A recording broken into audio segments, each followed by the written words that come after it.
그러면 일단 우리가 이제 많이 기대했던 것처럼 경제가 이제 V자 반등에 대한 그 기대감이 있었잖아요. 이거는 네. 일단 물 건너간 걸로 봐야겠네요. 지금 현재 상황에서는. 네, 그 가능성은 정말 낮고요. L자만 안 되면 좋겠다는 저는 생각입니다. 그러니까 L자. 조금이라도 U자라든지 나이키라든지 약간이라도 우상향의 모습이 나타나면 좋겠다라는 거고, 근데 우상향 하더라도 이게 약간 이렇게 등락이 있을 것 같아요. 그게 바이러스 확산의 강도에 따라서 달라질 거다라고 저는 보고 있습니다. 예. 그러니까 결국은 모든 게 코로나. 예, 저는 올해 연계되겠네요. 아마 내년 상반기까지는 힘들지 않을까. 예. 그러니까 뭐 백신이나 치료제가 나오기 전까지는 치료제가 나와도 사람들이 그걸 선뜻 이렇게 할 수는 없을 거다. 왜냐하면 안정성이 담보가 되지가 않고. 그렇죠. 지금 갑자기 막 충분한 임상 실험 이런 거 없이 나오는 거잖아요. 예. 나온다 해도. 예. 그렇군요. 근데 이러한 힘든 상황을 잘 체감이 안 되는 이유 중에 하나가 네. 금융시장은 V자 반등이 돼버렸잖아요. 예, 상당히 계속 상승을 저도 하고. 가슴이 아픕니다. 들어갔었어야 되는데. 그러니까 우리가 이 벌어지는 경제 상황만 보고 합리적으로 생각했던 사람들은 네. 오히려 그렇습니다. 무모하게 도전했던 분들이 큰 수익을 내는. 예. 그 이러한 금융 장세가 이 경제 어쨌든 경제는 심리라고 하니까 네. 뭔가 더 플러스적인 요소가 되진 않을까요? 글쎄요. 그 주식의 시장의 흐름에 대해서는 저는 정말 모르겠어요. 저도 뭐 여러 번 실패도 해봤고, 근데 어느 정도 그 경제 주체들이 갖고 있는 이 기대감이 지금은 조금 약간 과장돼 있다라고 약간 생각이 듭니다. 그러니까는 증권 쪽에서. 네. 네, 근데 자신 있게 말씀 못 드리는 게 이제 제가 뭐 그쪽을 잘 알지는 못해요. 네. 근데 실물 경기와 금융 시장 간의 괴리가 상당히 많이 떨어져 있기는 하고요. 그리고 이게 거의 제가 봤을 때는 그 저금리가 이미 오래전부터 저금리였는데 이게 경제 실물 경기가 어려울수록 미국을 비롯해서 그때마다 이제 그 경기 부양책이 이제 투입이 되고 유동성이 투입이 되고 그러면서 신용 창출이 발생을 하고 그것이 실물 경기라기보다는 금융시장 쪽에 많이 투입이 된 것이 아니었나라는 생각이 들어서 이게 그러니까 언제 그 쇼이 올지는 모르겠어요. 물론 그러니까 쇼이 온다라고는 많은 사람들이 생각을 하는데 제일 중요한 건 언제를 그렇죠. 잡는 거잖아요. 네. 그게 기회는 되게 오래 걸릴 수도 있다라고 생각하는 분들도 이제 많이 나오더라고요. 처음에는 곧 올 것이다 이랬는데 상당한 시간이 필요할 것이다. 뭐 예상하는 분도 있고 뭐 알 수 없는 거니까. 근데 이제 어쨌든 이런 어려운 상황 하에서 정부에서도 정부 재정 정책을 확 풀어가지고 여러 가지 살리고 기본 소득제니 뭐냐 했잖아요. 국가 부채에 대한 우려를 하시는 분들이 있는데 지금 상황은 좀 어떤가요?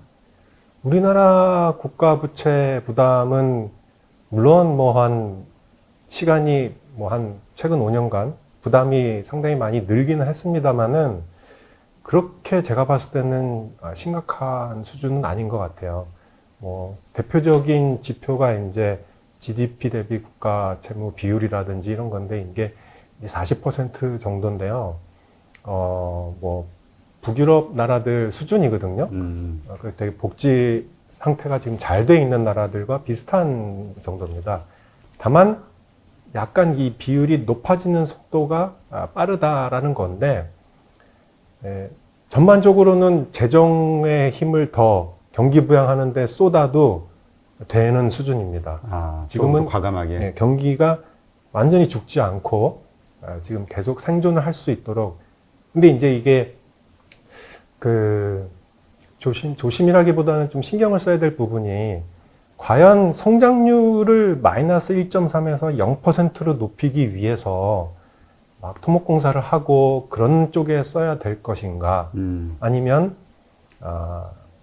이 생존의 위협을 받는 자영업자들 아니면 작은 기업들의 생존을 지원을 하기 위해서 쓸 것인가는 저는 나름대로는 그 토목공사보다는 살게끔 하는 국가재난지원금 같은 소득제 같은 살게끔 하는 데에 지금은 좀 더 써야 된다라는 생각입니다. 그리고 이것이 어느 정도 추스리고 난 다음에 그 다음에는 이제 성장률을 높이는 데에 쓰는 거지.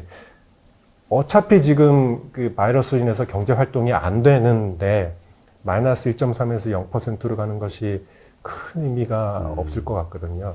일단 뭐 사람이 살고는 봐야 되니까. 네. 근데 정말 소득이 딱 끊어지는 어떤 뭐 자영업자가 됐든 어쩌면 보통 이런 어려운 상황이 벌어지면 소득 그렇죠. 하위 계층이 되게 힘들어지는 거잖아요. 네. 정말 생계가 막막해지는 네. 이런 분들에게 뭔가 해줘야 된다는 의견도 분명히 있는 거예요. 예, 뭐 9월 달에 고용유지 지원금이 뭐 끊긴다 그랬는데 아마 연장을 할 것 같아요. 예, 그건 연장을 할 것 같고 근데 되게 실질적으로 그분들한테 그러니까 그 예를 들어서 그 사장님들한테 고용유지 지원금이 들어갈 수 있도록 여러 가지 행정 절차나 이런 것들이 원활히 이루어질 수 있도록 해야죠. 예. 네, 그렇군요.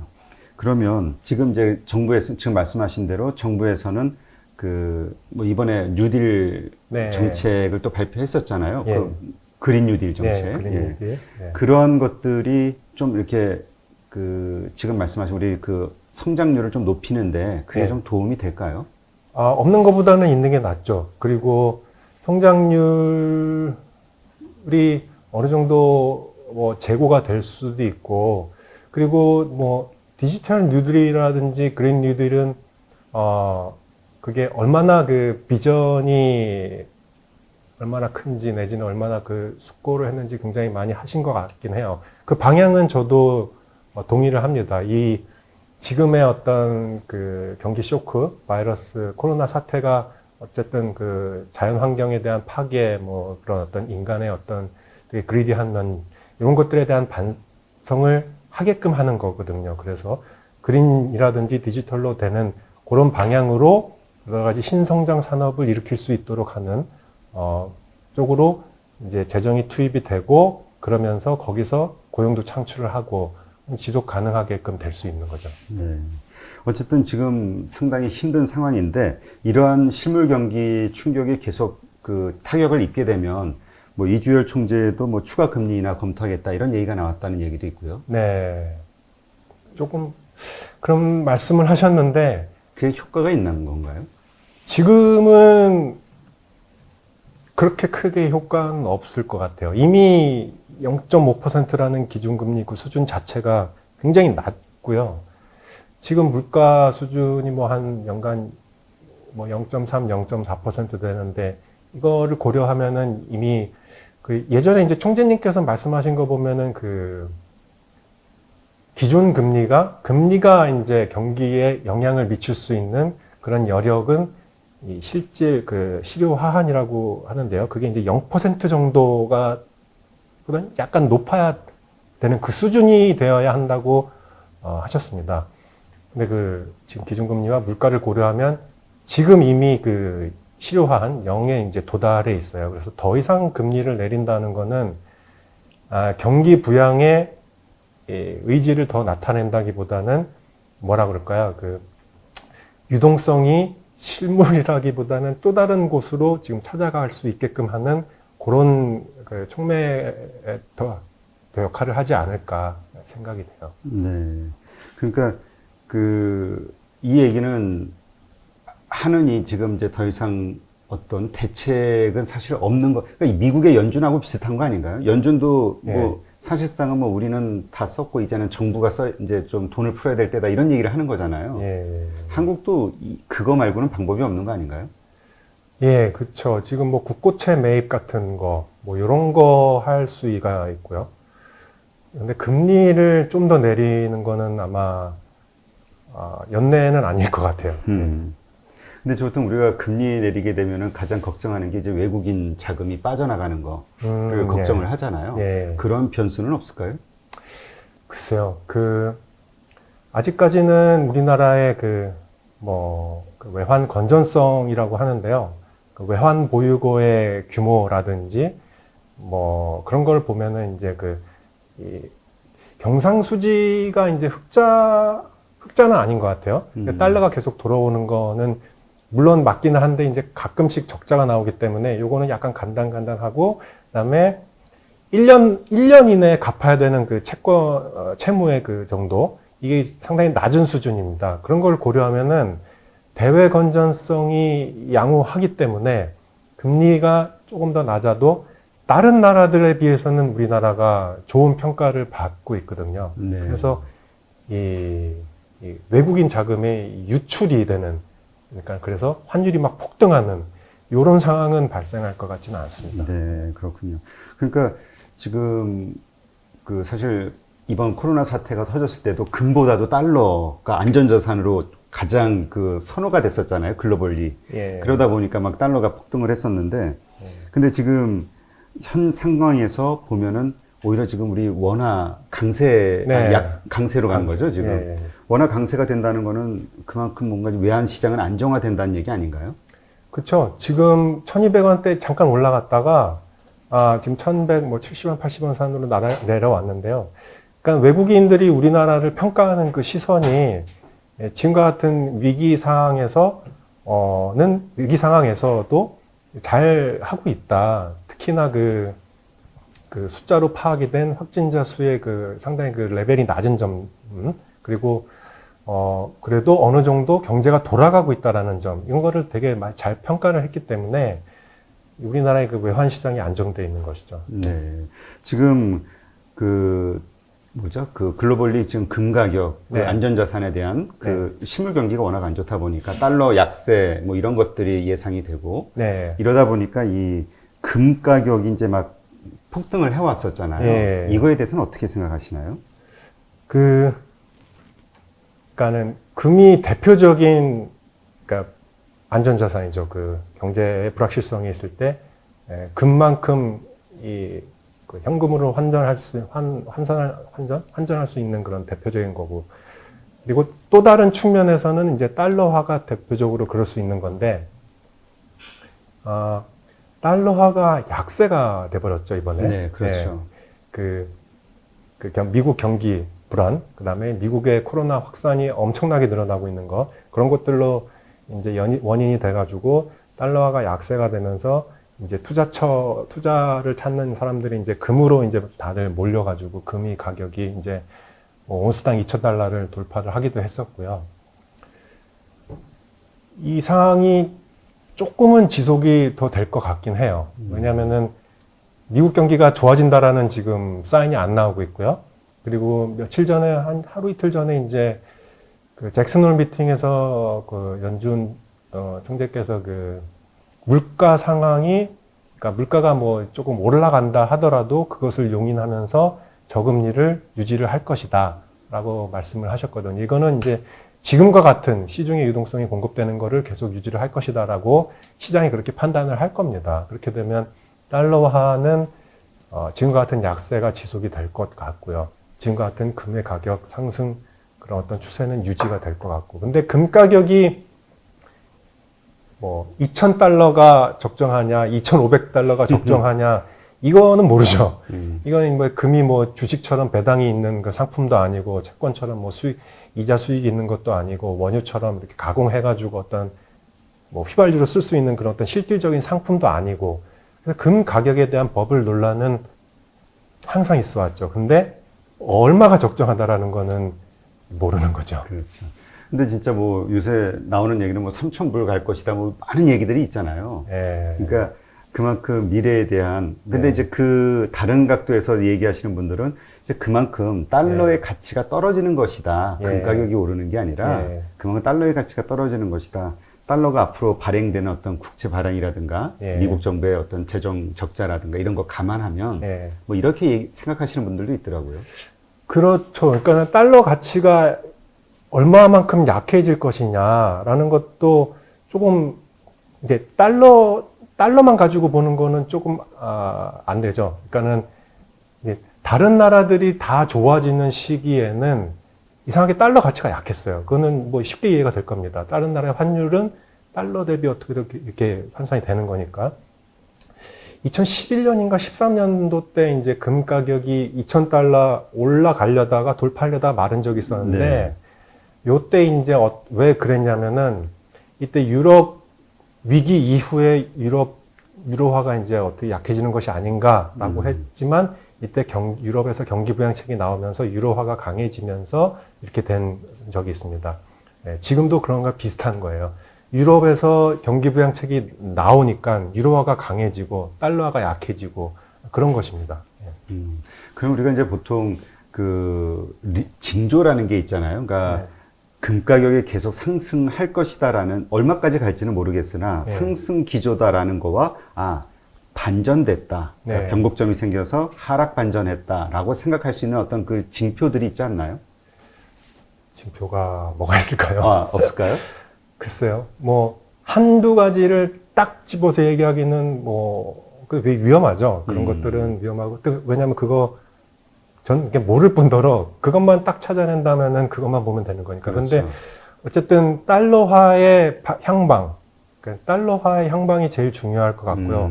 달러화에 영향을 미치는 거는 미국 경제의 흐름 내지는 뭐 FRB의 어떤 스탠스, 그다음에 다른 나라들, 뭐 엔화, 유로화, 스위스 프랑화 이런 다른 선진국 통화들의 흐름, 이것을 복합적으로 봐야 되는 것이기 때문에 좀 힘들겠습니다. 근데 일단 기본적으로 달러가 강세로 간다고 하면은 네. 금 가격은 하락한다고 봐야 되는 그렇겠죠. 거죠. 예. 예. 그러니까 결국은 미국 경제와 연준의 어떤 여러 가지 스탠스 말씀하신 예, 예, 그런 거에 따라서 약간 향방이 갈려질 수도 있겠네요. 예, 예, 예. 그 현재 네. 어쨌든 이제 국내 이 코로나가 이제 확산되면서 이제 경제 위기에 대한 이제 불안감이 자꾸 생기고 있는데 이러한 것들을 뭔가 좀 상쇄시킬 만한 뭔가를 만들어야 된다고 하면 어떤 것들이 좀 먹힐 수 있는 방법이 있을까요? 저는 올해 3월 달이었나요? 그때 이제 우리나라가 다른 이제 서구의 미국이나 유럽과는 다르게 그래도 이 거리두기 단계를 격상을 하면서 국민들한테 이제 이해를 구하고 그러면서 이제 경제 활동을 좀 제약을 했던 그것이 2분기 성장률이 그나마 선방한 거에 굉장히 중요한 역할을 했다고 생각을 해요. 그 후에 뭐 5월 5일 그때 연휴 때 뭐 이렇게 약간 정부가 약간 그런 약간의 다른 시그널링을 보냈죠. 좀 안심해도 된다. 네. 그리고 임시공휴일도 저는 그거 나오면서 이거 좀 이상하다라고 생각을 했는데 물론 국민들이 지금 코로나 사태가 굉장히 오래되면서 경각심이 지금 옅어지고 네. 마스크를 이제 턱스크로 쓰고 이게 그렇긴 한데 정부만큼은 이 위기라는 거를 잃어버리지 말고 봉쇄를 하려면, 그러니까 제약을 두려면 좀 강하게 해서 그걸 이제 국민들의 설득을 잘 하고 그렇게 하는 것이 언제 끝날지 모르는 이 바이러스 코로나 사태를 그나마 슬기롭게 넘어갈 거라고 생각을 합니다. 그런 와중에서 이제 취약층에 대한 지원은 계속적으로 돼야 되는 거고요. 네. 지금 추가적인 지금 여러 가지 재정 정책을 발표는 했잖아요. 네, 뉴딜, 그린 뉴딜 정책도 있고 그 전에 여러 가지 있는데 지금 추가적으로 뭔가 또 다른 대책이 필요하다고 보시나요? 아니면 그런 것들이 잘 집행만 되면 된다고 보시나요? 재정 지출은 좀 더 확대될 필요가 있고요. 만약에 사태가 정말, 예를 들어서 확진자 수가 한 4자릿수까지도 나올 수 있다는 정경 본부장께서 말씀하셨잖아요. 네. 그렇게 될 경우 봉쇄가 내려질 거고, 그렇게 되면은 이제 취약계층이 힘들어질 테니까 재정 집행은 좀 더 확대될 필요가 있을 거고요. 예를 들어서 추경 같은 거. 그리고, 통화정책의 역할은 지금은 좀 아닌 것 같아요. 한국은행에 살 일은 금융시장의 불안정성을 안정시키는데 좀 더 대비를 해야 될 것 같고요. 그 정도입니다. 네. 지금 우리 개인들 입장에서는 그러니까 지금 어려운 상황이잖아요. 이 어려운 상황을 어떻게 좀 슬기롭게 그래도 우리가 좀 이렇게 좀 뭐랄까 더불어 살면서 할 수 있는 뭔가 지혜를 좀 모아야 될 때이긴 한데 쉽진 않지만 뭐가 있을까요? 글쎄요, 일단은 좀 남 탓을 좀 이게 좀 제가 동양무소팀장 이런 말 하는 게 좀 그렇긴 한데 남 탓이라기보다는 조금 목소리를 줄이면서 이 사태에 대한 책임이라든가 예. 막 이런저런 예, 어떻게 보면은 남 탓을 하기 시작하면 끝이 없으니까 또 그게 이제 소모적인 논쟁과 편가르기가 또 되잖아요. 예. 그래서 그냥 조금 답답할 수는 있겠는데 묵묵히 있는 국민 생활을 그런 생활들을 했으면 좋겠습니다. 그 생활을 봄에 좀 했었어요 우리가. 예. 그런데 지금 너무 이게 길어지다 보니까는 예, 남 탓을 할 수밖에 없는 그걸 충분히 이해를 합니다만. 그렇죠. 예. 그리고 길어지다 보니까 피로도가 쌓였잖아요. 좀 이런 상황이 좀 짜증나기도 하고. 예. 뭐 해외여행 못 가시는 분들도 많고 여행 못 가는 것뿐만 아니라 여행지에 있으시는 분들은 정말 힘들 텐데 자기보다 더 힘들어 하시는 분들이 분명히 옆에 있다라는 사실을 알면 좋겠어요. 네. 그러니까 지금 상황에서는 하여튼 그 뭔가 더 그러니까 이웃을 네. 이렇게 좀 나보다 더 어려운 곳을 생각하면서 좀 십시일반으로 좀 뭐라 그럴까 하여튼 이 마음을 좀 잘 다스려야 되는데 쉽진 않지만 하여튼 우리가 뭔가 지혜가 필요하지 않나 싶은 생각이 드네요. 네. 하여튼 어려운 상황이지만 예, 좀 우리가 잘 극복하고 다시 일어설 수 있는 그런 기회들이 왔으면 좋겠다는 생각이 듭니다. 네, 오늘 이렇게 바쁘신데 나와주셔서 고맙습니다. 감사합니다.